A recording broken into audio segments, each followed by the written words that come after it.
여러분, 한번 상상해 보세요. 지금 엄청나게 거대한 파티장에서 사람들이 다 같이 샴페인을 터트리면서 춤을 추고 있습니다. 분위기가 막 최고조에 달했겠네요. 네, 그야말로 환상적이죠.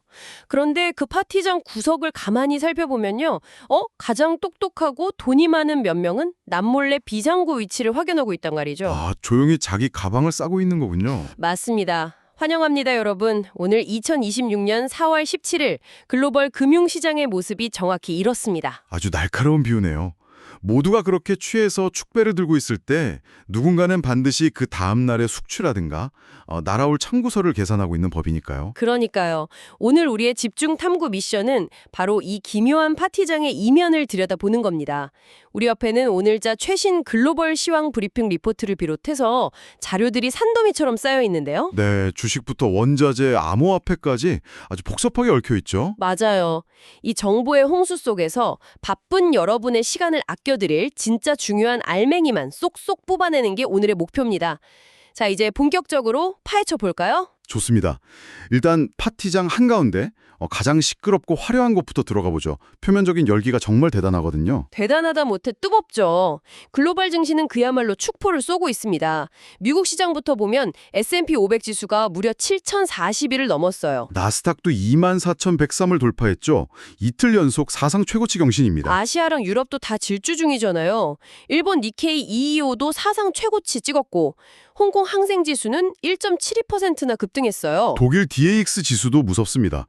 24,998을 넘기면서 이제 25,000선이라는 상징적인 고지를 코앞에 두고 있거든요. 상승 이유를 보니까 이스라엘과 레바논의 휴전 합의 그리고 우크라이나 평화협상 기대감 이런 것들이더라고요. 그렇죠. 그동안 글로벌 경제의 발목을 꽉 잡고 있던 가장 무거운 족쇄, 즉 지정학적 리스크가 풀릴 수 있다는 안도감이 시장을 끌어올린 겁니다. 저는 이거 보면서 그런 생각 들었어요. 무거운 배낭 메고 가파른 산 오르던 등산객이 마침내 배낭을 툭 하고 던져버린 느낌? 아, 몸이 깃털처럼 가벼워지니까? 네, 그러니까 시장이 앞으로 튀어나가는 거죠.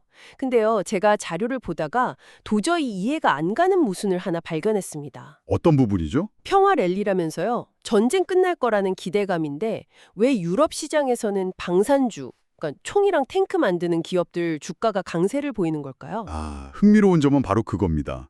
그 배낭 비유가 겉보기엔 그럴싸한데 사실 속내를 보면 상황이 완전 달라요. 다르다고요? 시장은 배낭을 내려놓은 게 아니라 그 배낭 안에 있던 전투 식량을 빼고 그 자리에 총알을 다시 꽉 채워놓고 있는 중이거든요. 잠시만요. 평화가 찾아오는데 왜 무기를 더 챙기죠? 군비 축소가 상식 아니에요? 단기적으로는 뭐 휴전서에 서명할지 몰라도 장기적인 안보의 룰 자체가 박혀버렸기 때문입니다.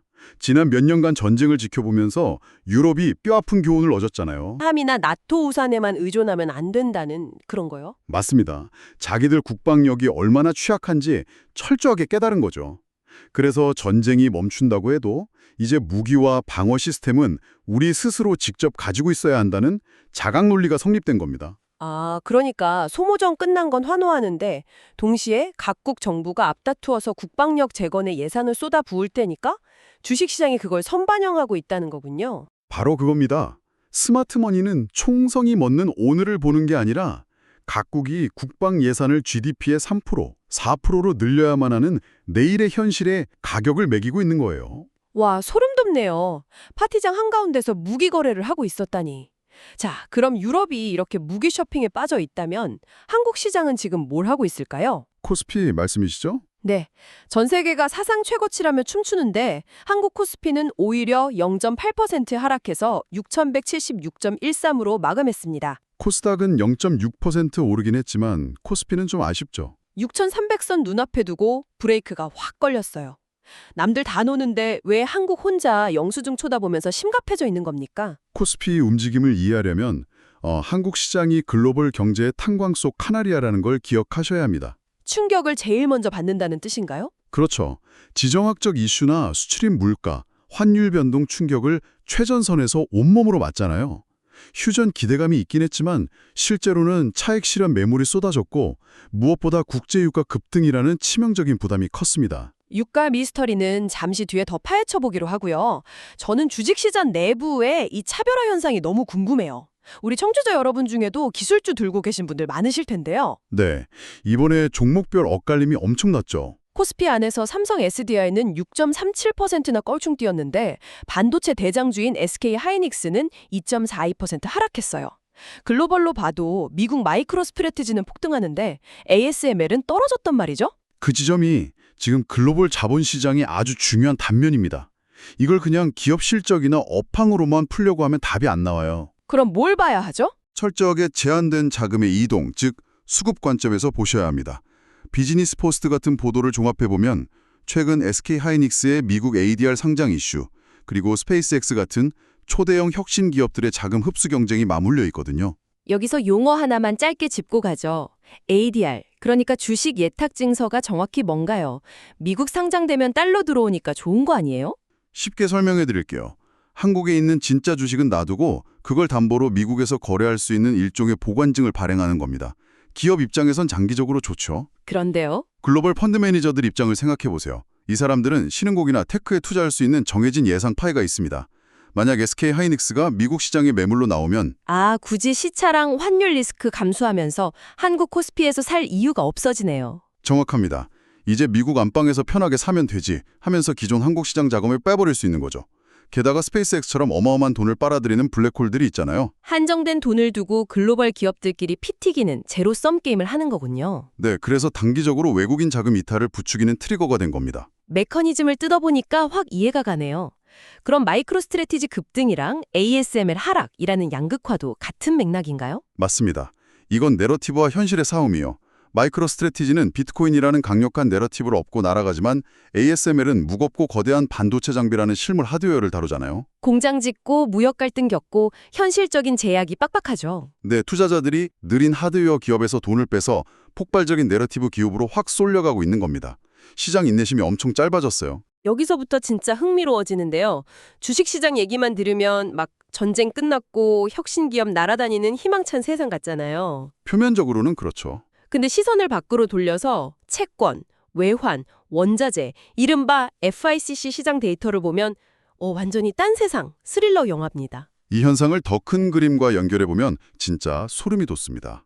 주식시장이 샴페인 터트릴 때 스마트 머니들은 방탄조끼 입고 비상구 찾고 있거든요. 유가부터 봐요. WTI 원유가 배럴당 93.45달러예요. 하루 만에 2.62달러, 8%가 급등해서 다시 100달러 선을 위협합니다. 아니 평화 랠리라면서 원유 트레이더들은 왜 미친 듯이 유가를 끌어올리는 거죠? 휴전 합의서라는 종이와 원유가 지나가는 바닷길이라는 물리적 현실이 다르기 때문입니다. 이스라엘 레바논 충돌은 멈췄을지 몰라도 거기가 원유 핵심 동맥은 아니거든요.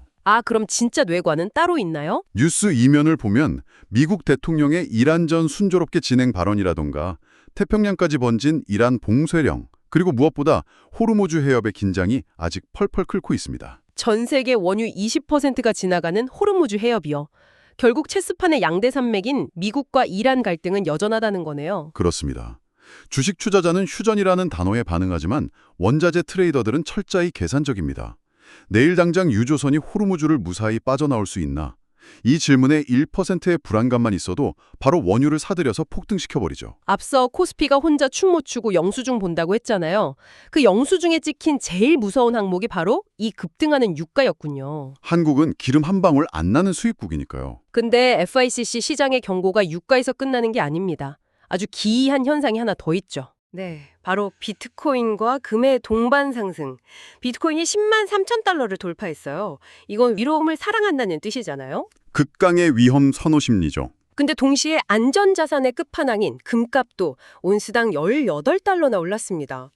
교과서적으로 말이 안 되잖아요. 두 개가 같이 오르다니요. 전통적인 자산 배분 모델이 고장난 것처럼 보이지만 2026 글로벌 자본의 심리를 보면 이유가 명확합니다. 저는 이걸 방향성을 잃은 자본의 대피소찾기라고 부릅니다. 주식이 최고치인데 왜 돈들이 피난을 가요? 근본적인 시스템에 대한 불신 때문입니다. 미국 10년물 국채 금리가 5bp 올라서 4.313%가 됐거든요. 국채 금리가 4.3%면 꽤 높은 거 아닌가요? 안전하고 이자도 잘 나오잖아요. 바로 그 지점입니다. 국가가 보장하는 이자가 이렇게 높은데도 굳이 이자도 없는 금이나 비트코인으로 도망간다. 특정 국가의 화폐 시스템이나 중앙은행을 더 이상 100% 못 믿는다는 뜻입니다. 연준은 매파적이고 유가는 튀고 물가가 다시 미쳐 날뛸지 모른다는 공포군요. 네, 정부가 돈 찍어내서 가치 떨어지는 화폐 쥐고 있느니 발행량이 제한된 비트코인이나 수천 년 증명된 진짜 금으로 숨어버리는 겁니다. 결국 기저에 깔린 건 걷잡을 수 없는 불확실성에 대한 극도의 해지네요. 달러 인덱스가 159.36으로 하락하고 원달러 환율이 1479.41로 살짝 내려오긴 했지만 이 거대한 대이동 앞에선 지엽적인 거군요. 맞습니다. 피난처의 형태만 다를 뿐 본질은 같아요. 자, 그럼 이제 청취자 여러분을 위해 아주 실용적인 질문으로 넘어가 보죠. 증시는 환각 파티, 코스피는 눈치 보기, FICC는 시한폭탄 돌리기. 당장 오늘부터 우리 포트폴리오를 뒤흔들 캘린더가 빽빽합니다. 오늘 17일 한국은행 금통이랑 트럼프 대통령 연설이 있죠. 하는 금통위는 지금 완전히 사면 초과입니다. 체감 경기가 얼어붙었으니 금리를 내려야 맞는데 유가가 100달러를 향해 가잖아요. 여기서 금리 내리면 미국과 금리차 벌어지고 외국인 자본 다 빠져나가고 환율은 수직 상승하겠죠. 비싼 달러로 원유 사오면 국내 물가 다 터집니다. 성장을 돕자니 물가가 터지고 물가 잡자니 경제가 질식하네요. 오늘 한은의 결정이 단기 생명줄이 됐군요. 대통령 연설도 돌발 발언 나오면 럭비공처럼 튈 거고요. 하지만 진짜 무서운 실력 검증은 다음 주입니다. 20일 중국 대출 우대 금리도 있지만 21일 미국 3월 소매 판매, 22일 테슬라 실적과 원유 재고, 23일 한국 1분기 GDP랑 미국 신규 실업수당 청구권까지 줄줄이 대기 중이죠. 미국 소매 판매가 왜 그렇게 중요하죠? 미국 경제의 70%가 소비에서 나옵니다. 아무리 AI가 발전해도 미국인들이 마트에서 지갑 안 열면 기업 실적은 붕괴해요. 이 랠리가 진짜인지 확인하는 성적표입니다. 22일 테슬라 실적도 단순한 자동차 회사 문제가 아니겠네요. 네, 시장을 이끈 테크주들이 그 높아진 주가를 진짜 현금 창출 능력으로 증명할 수 있는지 보는 리트머스 시험지죠. 아, 그래서 리포트 마지막에 이런 조언이 있었군요. 변동성에 대비해 레버리지 포지션을 짧게 유지해라. 이거 비투하시는 분들한테 어떤 경고인가요? 단순히 이자 악기라는 게 아닙니다. 위아래로 진폭이 역대급으로 커지는 장세잖아요. 지뢰밭 위에서 방향 제대로 맞춰도 타이밍 하루만 삐끗하면 레버리지 때문에 원금 자체가 증발할 수 있습니다. 절벽 위에서 눈 감고 춤추지 말라는 거네요. 그래서 이 모든 게 무슨 의미일까요? 오늘 우리는 장중 시장의 엑스레이를 아주 깊게 찍어봤습니다. 겉과 속이 너무 달랐죠? 유럽은 방산 확장에 베팅하고 유가는 100달러를 위협합니다. 한국은 6,200선 아래서 무겁게 숨을 고르고 있고요. 비트코인과 금으로 돈이 몰리는 걸 보면 이 평화 랠리가 엄청난 살얼음판이라는 걸 알 수 있습니다. 오늘 데이터들은 여러분께 아주 도발적인 질문 하나를 던집니다. 지금 시장은 평화에 취해 있지만 만약 이게 진정한 갈등의 종식이 아니라면 어떨까요? 오히려 더 큰 충돌을 위해 잠시 숨 고르는 하프타임이라면요. 네, 각국이 완전히 새로운 지정학적 블록을 짜고 무기를 재장전하는 시간이라면 오늘의 호재가 내일 가장 큰 리스크로 돌변할 수 있다는 점을 꼭 고민해 보셔야 합니다. 와, 머리를 한 대 맞은 기분입니다. 남들 샴페인 마실 때 누군가는 방탄조끼 입고 있다는 첫 비유가 딱 맞네요. 표면에 휩쓸리지 않고 진짜 자본의 흐름을 꿰뚫어보는 통찰력이 필요하겠습니다. 바로 그겁니다. 오늘 이 집중 탐구가 여러분의 투자 나침반에 세우는데 짜릿한 아하 모멘트가 되었길 바랍니다. 신나는 음악 즐기시되 등 뒤에 비상구 꼭 확인하시고요. 여러분의 지혜로운 한 주를 진심으로 응원합니다. 다음 시간에도 시장 심장부를 뚫는 인사이트로 찾아오겠습니다. 함께 뛰어들어 주셔서 감사합니다.